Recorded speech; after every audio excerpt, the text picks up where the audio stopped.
The Jacksonville Jaguars took on the Baltimore Ravens last night at Everbank Stadium, and it wasn't pretty.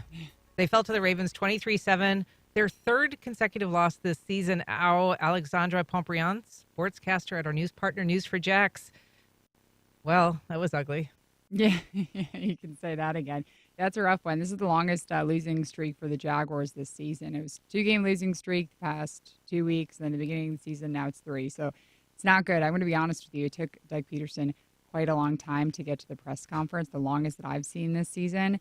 When I was going into the locker room to talk to the players who seemed very defeated, obviously, because they were, he was in the room with the Cons and Trembaki and probably having a stern talking to. And then, of course, he probably, went straight to his starting quarterback because Trevor Lawrence is in concussion protocol. So he looked defeated kind of after the game. It's a tough one. He lost to the Ravens, but I didn't think they were going to win anyways, to be honest, because you're not going to beat Lamar Jackson when you're playing the way that the Jags have been playing the past couple weeks. So it was a tough game, but Lamar Jackson, of course, had his way with the defense. But it's, every week the Jaguars defense are doing what they can to keep the team in the game, and the offense is not coming up with anything. I think losing Christian Kirk is now becoming more and more of an issue.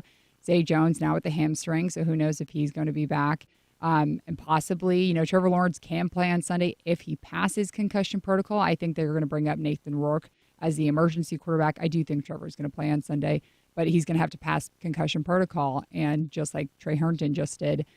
So in my opinion, he probably will, but maybe C.J. Beathard will be leading the way in Tampa. What do we know about when that head injury occurred? Yeah, we don't know much. It was at the end of the game. We know that. Doug Peterson didn't specify which play. There was one play where he was scrambling, picking up a few extra yards, and it looked like he possibly could have hurt his shoulder. Turns out it obviously was a head injury because he's in concussion protocol. But we're not completely positive. Today, Doug Peterson will meet with the media, and he probably will clarify exactly what play hurt Trevor Lawrence. But yeah, right now we don't know, but we possibly think the media thinks that play when he was scrambling at the end of the game was possibly the one that hurt him. He had a tough game. He fumbled the ball twice. There was also a couple of field goal attempts that were missed. What do you think was the main contributor to their loss? Oh, gosh, there's so many things. Trevor Lawrence, I got to say, at the end of the first half, Trevor Lawrence fumbles in the red zone. That's an issue. You can't do that as a third-year starting quarterback in the NFL.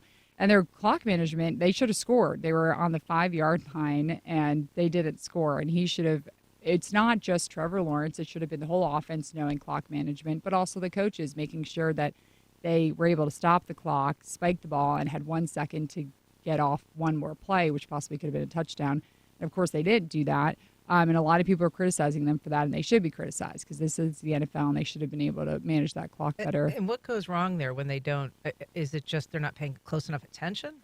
There's a recipe for disaster there. To be honest, I'm not quite sure. Maybe it seemed like Trevor Lawrence was rushing them, but some of the skill players were taking a little longer to line up. They need to line up first, or they would get a flag if they didn't. So they needed to line up first, and by the time they lined up, he was ready to spike the ball. The clock hit 0. So he could have, if the receiver didn't stay, if he caught it, he stayed in bounds. That kind of is what also drowned the clock. So it's rough. But yeah, Brandon McManus, he's really, really good. I will say he's a good kicker. But Justin Tucker, the Baltimore Ravens kicker, is an all-time great in the NFL.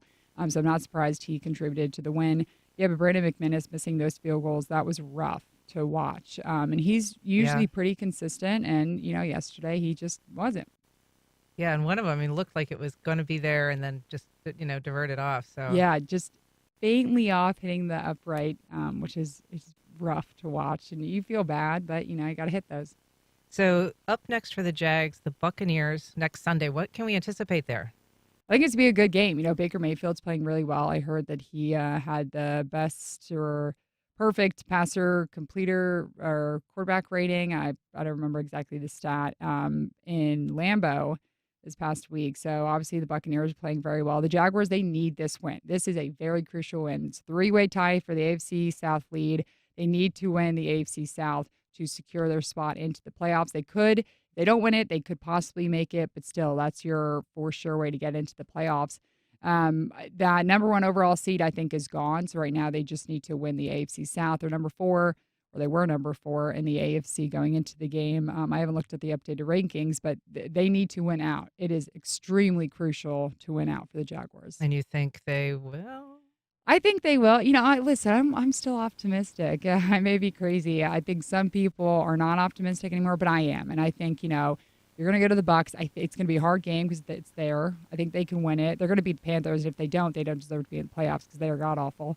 And the Titans is going to be a hard game because they're at the Titans and they're rivals and they hate each other. So hopefully they can win out.